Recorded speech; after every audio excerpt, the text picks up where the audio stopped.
Hello, everyone, and welcome to day 6 of our 7-day challenge. We are nearing the end of this experience as we go through all of the different pathways in my new book, The Promise. And today is kind of all about manifestation, but in a different way. What I mean by that is we're talking about it from multiple angles in this particular pathway in this chapter. And the theme is co-creation.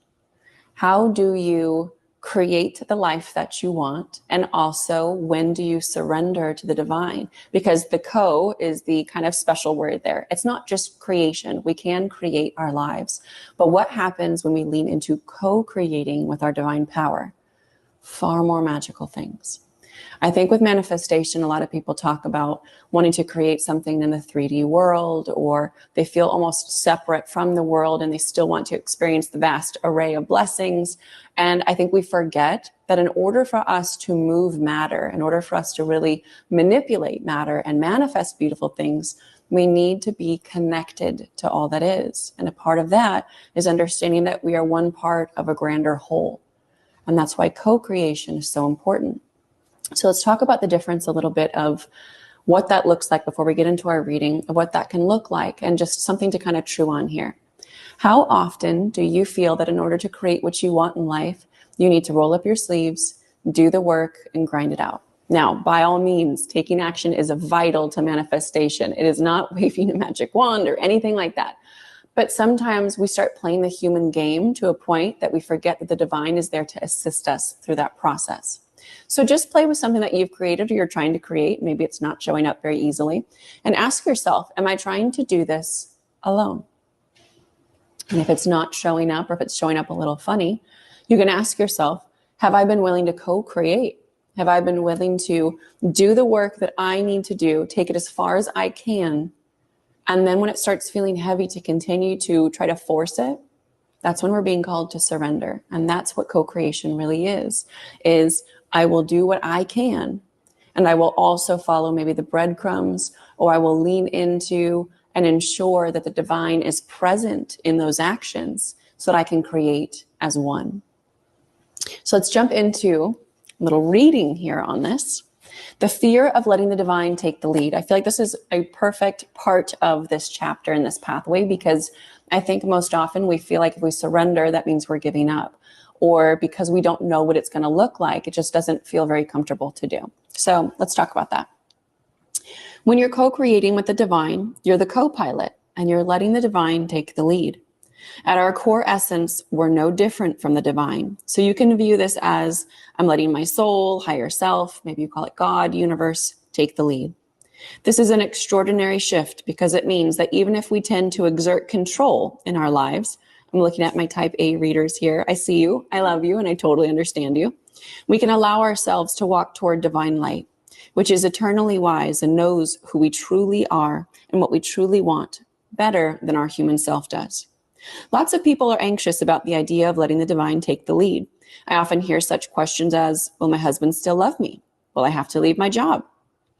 The message that is buried in such questions is the idea that growth is hard, or that it's lonely at the summit of the mountain. This couldn't be more untrue.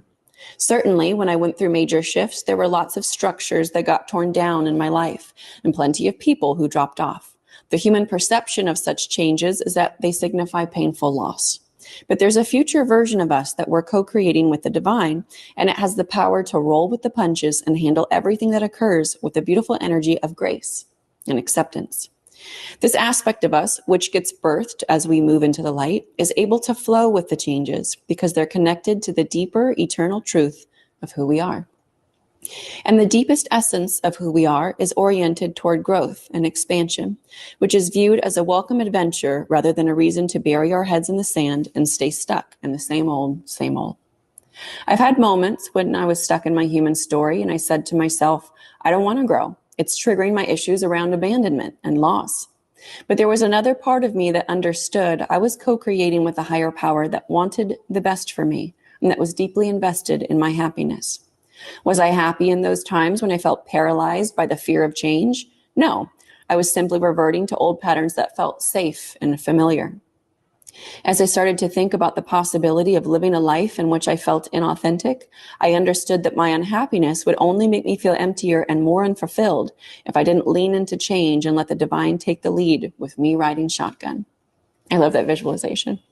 I started to realize that even when I lost a relationship or when I chose to step away from a particular person or situation, it wasn't really a loss. In fact, I was moving towards something that was more authentic and fulfilling.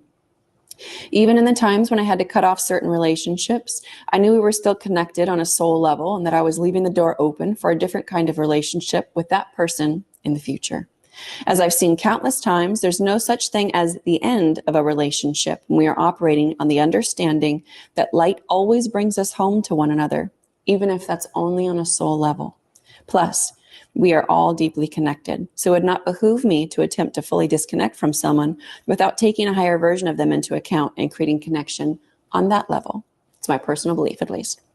As I experienced with my mom, putting the past behind us and stepping into the light meant we were able to create a brand new relationship from the ashes of the old one. It was a relationship we both wanted and could cherish. And I just had to step out of the pattern of the old one to make room for the new. So co-creation sometimes is about us emptying the container because it's already full. That doesn't mean that it won't fill up again, but instead of it filling up with the same old things that caused us pain, it will bring us something beautiful instead.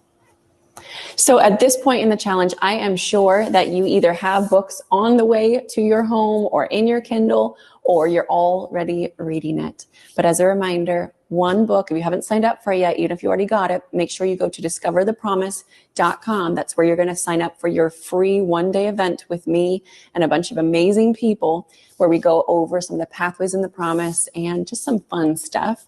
And then if you get 2 to 4 books, some for your friends and your family, you will also get an energetic attunement. We talked about that yesterday. It is energy work that I love to do and I'm blessed to do. And more than 5 will give you Mandy 365, which is a year-long program of very short snippets of daily coachings from me to change your life.